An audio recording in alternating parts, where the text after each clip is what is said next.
ಪಳಪಳ ಅಂತ ಹೊಳೆಯೋ ಈ ನೀಲಿ ಬಣ್ಣದ ನೇರಳೆ ಹಣ್ಣಿನಲ್ಲಿ ಉತ್ತಮವಾದ ಪೋಷಕಾಂಶ ಮತ್ತು ಔಷಧಿ ಗುಣಗಳಿವೆ. ಮೊದಲನೇದಾಗಿ ಇದು BP ಕಂಟ್ರೋಲ್ನಲ್ಲಿ ಇಡೋದಕ್ಕೆ ಮತ್ತು ಕೆಟ್ಟ ಕೊಲೆಸ್ಟ್ರಾಲ್ ಕಂಟ್ರೋಲ್ ಮಾಡೋದಕ್ಕೆ ಸಹಾಯ ಮಾಡುತ್ತದೆ.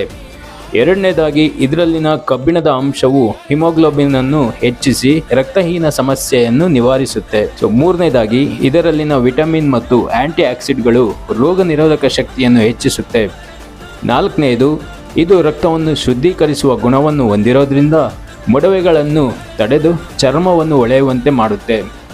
ಐದನೇದಾಗಿ ಇದು ರಕ್ತದಲ್ಲಿನ ಸಕ್ಕರೆ ಮಟ್ಟವನ್ನು ನಿಯಂತ್ರಿಸಲು ಮತ್ತು ಐಸೋಲಿನ್ ಸೂಕ್ಷ್ಮತೆಯನ್ನು ಸುಧಾರಿಸಲು ಸಹಾಯ ಮಾಡುತ್ತೆ. ಬರೀ ಹಣ್ಣಲ್ಲದೆ ನೇರಳೆ ಹಣ್ಣಿನ ಬೀಜ ಸಹ ಮಧುಮೇಹ ನಿಯಂತ್ರಣಕ್ಕೆ ಸಹಾಯ ಮಾಡುತ್ತೆ. ಇನ್ನು ಕೊನೆಯದಾಗಿ ಇದು ಜೀರ್ಣಾಂಗ ವ್ಯವಸ್ಥೆಯನ್ನು ಆರೋಗ್ಯವಾಗಿಡಲು ಸಹಾಯ ಮಾಡುತ್ತೆ. ಈಗ ಅತಿ ಹೆಚ್ಚು ಮಾರ್ಕೆಟ್ನಲ್ಲಿ ಸಿಗ್ತಿರೋದ್ರಿಂದ ಈ ಹಣ್ಣನ್ನು ತಿನ್ನೋದನ್ನು ಮಾತ್ರ ಮಿಸ್ ಮಾಡ್ಕೊಳ್ಳೋಕ್ಕೆ